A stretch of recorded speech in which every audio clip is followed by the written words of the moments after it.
ఇప్పుడు సిబిఐకి ఇచ్చేయటము, సిబిఐకి ఇచ్చేసేస్తే అది కాలయాపన నడుస్తుంటుంది, అంత అడావుడు ముందు చేస్తారు కానీ నడుస్తుంటారు. ఇవన్నీ కూడా ప్రజలు చూస్తున్నారు కదా. ఒక కేసు ఒక సంస్థ కాదు, రూట్ అండ్ బ్రాంచ్. ఉదాహరణకి నేర పరిశోధన వ్యవస్థ, నేర న్యాయ వ్యవస్థ బాగుపడాలంటే 5 మార్పులు కావాలి. మొట్టమొదటిది నేర పరిశోధనని రాజకీయం నుంచి దూరం చేయాలి, స్వతంత్ర ప్రతిపత్తిని కల్పించి న్యాయ వ్యవస్థ అధీనంలో ప్రత్యక్షంగా పరోక్షంగా పెట్టడానికి ప్రత్యేకమైన మోడల్ నమూనా ఒకటి. ఇప్పుడు వివరాలకు వెళ్ళే సమయం లేదు, ప్రపంచమంతా అలా జరుగుతుంది. రెండోది ప్రాసిక్యూషన్ని బలోపేతం చేయాలి. బలహీనమైన పేలవమైన ప్రాసిక్యూషన్ మన దేశంలో. ఎవరో అధికారంలో ఉన్నవాడికి మచ్చిక చేసుకుని ఉన్నవాడిని ప్రాసిక్యూటర్ పెట్టడం తప్పితే అసలు ప్రాసిక్యూషన్కి డిఫెన్స్ ఏమో చాలా స్ట్రాంగ్గా ఉంటుంది. నేరారోపణకి గురైన వాడు సమర్థమైన లాయర్ని పెట్టుకుని లక్షలు ఖర్చు పెడతాడు. కానీ సమాజాన్ని కాపాడాల్సిన బాధ్యత ఎవరిది? ప్రాసిక్యూటర్. ఎందుకు నేరం జరిగింది సమాజం మీద. అక్కడ బలహీనమైనది, పేలవమైనది, కొన్ని సందర్భాలు అవినీతిమయమైనది, అసమర్థమైనది, పొలిటికల్ కూడా ఉంది అక్కడ. దాని సమూలంగా పొలిటికల్ అది, దాన్ని సమూలంగా మార్చాలి. దాన్ని కూడా మన న్యాయ వ్యవస్థ పరిధిలో తీసుకురావాలి. దానిలో వివరాలు ఉన్నాయి, ఊరికే రూజ్గా న్యాయ వ్యవస్థ పరిధి అంటున్నాను. 3 ఫారెన్సిక్స్ మీద ఎక్కువ ఆధారపడాలి. మన ఫారెన్సిక్స్ చాలా వీక్ ఈ దేశంలో. దేశం మొత్తంలో 2000 నేరాలకి మాత్రమే ఫారెన్సిక్ ఈ finger print DNA analysis capacity ఉంది మనకి, ఇంత పెద్ద దేశంలో. చిన్న ఉదాహరణకి. 4వది ప్రొసీజర్స్, పద్ధతుల్ని సమూలంగా మార్చాలి.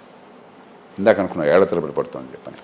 5వది న్యాయమూర్తులు సమర్థుల్ని నియమించాలి, కెపాసిటీ పెంచాలి. వాళ్ళ సౌకర్యాలు పెంచడం కానీ, సంఖ్యని పెంచడం కానీ, వేగంగా రావాలంటారు.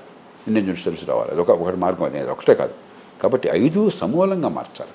సో ఉన్నత న్యాయస్థానాల మార్పులు మళ్ళీ వేరే ఉన్నాయి. అంచేత ఇదేదో ఊరికి ఒక చిన్న మొక్కుతనం ఇలాంటినే వచ్చేది కాదు, చాలా లోతైన అధ్యయనం కావాలి. పొలిటీషియన్లు అంటే ఎనిమిది పాలకులు, బ్యూరోక్రాట్స్ మధ్య బంధం పెరుగుతోందా తగ్గుతోందా, దీన్ని ఎలా చూస్తున్నారు సార్? సమన్వయం తగ్గుతోంది, కోడనే బంధం పెరుగుతోంది, లాలూచి పడే బంధం పెరుగుతోంది, సమాజాన్ని దోచుకోవట్లు ఇద్దరు కలిసిపోవటం పెరుగుతోంది. కానీ ఎక్కడైతే ప్రజలకు మంచి ఫలితాలు రావాలంటే సమన్వయం కావాలి. విధాన నిర్ణయించడంలో కానీ, అమలు చేయడంలో కానీ, అక్కడేమో అనవసరమైన వివాదాలు పెరుగుతున్నాయి. ఇక్కడ ఎవరిని తప్పుపడాలి ఈ 2 వ్యవస్థలు? నేను మొట్టమొదటి చెప్పాను కదా మీకు, ముగ్గురులో అందరికీ మనం చెప్తారుగా, తెల్ల పాపం తలా పెట్టుకుని చెప్పని అందరితో. కాకపోతే మనం ఏంటంటే రాజకీయాన్ని ఎక్కువ తిడుతున్నాం, అంత వాస్తవం కాదు. అన్ని చోట్ల వ్యవస్థీకృతమైన తీవ్రమైన లోపాలు ఉన్నాయి. అధికార దుర్వినియోగం మన సమాజంలో అంతర్భాగమైంది. అంచేత ఎవరో తప్పు, దాన్ని మారిస్తే మారుతుందని చెప్పనేది ఊరికి ఒకళ్ళనొకళ్ళు తిట్టుకోవడం కోసం తప్ప పరిష్కారం కాదు. అంటే ఈ ఆల్ ఇండియా సర్వీసెస్ అనేది చాలా విలువైంది, గొప్పది కదా, ప్రతిష్టాత్మకమైనదిగా అని మాట్లాడుకుంటాం. గొప్ప సర్వీస్గా అదే కదా నెంబర్ 1 టాప్ సర్వీస్. దానికి మళ్ళీ పూర్వ వైభవం, ఒకప్పటి వాతావరణము, త్యాగలమా వస్తుందా, జరుగుతుందా? నాకు అది ఆ వైభవం ముఖ్యం కాదు. వైభవం అంటే సమాజానికి వీళ్ళ వల్ల ఫలితం కలిగేట్టుగా ఏర్పాటు చేయాలి. ఇందాక నేను 3 చెప్పాను. ఆ 3 మార్పులు తీసుకొచ్చి మనకి ప్రజలకు ఫలితాలను ఇవ్వడమే మౌలిక లక్ష్యంగా చేసినట్టయితే, కొందరు వ్యక్తుల్లో, కొన్ని సర్వీసులో వాళ్ళ ప్రతిష్ట, లేకపోతే వాళ్ళకున్న హోదా, లేకపోతే వాళ్ళకున్న భద్రత కాకుండా ఖచ్చితంగా ఈ సమాజంలో ఇప్పటికి కూడా సమర్థులు ప్రభుత్వంలో చేరడానికి ఉత్సాహపడుతున్నారు. వాళ్ళని సద్వినియోగం చేసిన అవకాశం ఉంది. కానీ ఈ తీరున ఉన్నట్టయితే ఒక 10-15 ఏళ్ళు పోయిన తర్వాత సర్వీసు చేరినప్పుడు బహుశా వెంటనే అంచనా వేయలేం. కొంతమంది కొద్ది కాలంలోనే కొంత చెడుదోవలు పడుతున్నారు అంటున్నారు, అతిశయోక్తి కావచ్చు. కానీ 10-12 ఏళ్ళు పోయిన తర్వాత 3 ప్రమాణాల రీత్యా సామర్థ్యము, చిత్తశుద్ధి, నిజాయితీ, ఈ 3 అవసరం ఒప్పుకుంటాం కదా. 3 ప్రమాణాల రీత్యా మీరు లెక్కేస్తే వేళ్ల మీద లెక్కట్టచ్చు మనకు వచ్చేవాడు. ఇప్పటికీ ఆ పరిస్థితికి వచ్చాక మనం ఆల్మోస్ట్ వచ్చాం. భవిష్యత్తు ఇలాగే ఉంటే ఇంకా గోయింగ్ టు ద డాక్స్ అంటే మనకి ఏమైందంటే, మొదట్లో రాజకీయంలో ఉన్నవాళ్ళు ఏ తప్పు చేయరని నమ్మకం మనకు. ఎందుకంటే స్వతంత్ర పోరాటము, గాంధీ గారి శిష్యులు త్యాగాలు చేశారు. ఆ నమ్మకం పోయాక మీకు గుర్తుందో పూర్వం అసెంబ్లీలోనో పార్లమెంట్లోనో పెద్ద చర్చ జరిగితే దానికి వచ్చిన ఒక కాంట్రవర్సీ వస్తే ఐఏఎస్ ఆఫీసర్తో ఎంక్వైరీ పెడుతున్నాను కానీ అంతా సరిమణిపోయేది. ఇప్పుడు ఎవరు దాని గురించి పట్టించుకోవట్లా. ఇప్పుడు న్యాయమూర్తులే అనుకుంటున్నారు. అది కూడా నమ్మకం పోతుంది క్రమక్రమంగా. సిట్ అంటున్నారు, సిట్కి కూడా వాల్యూ.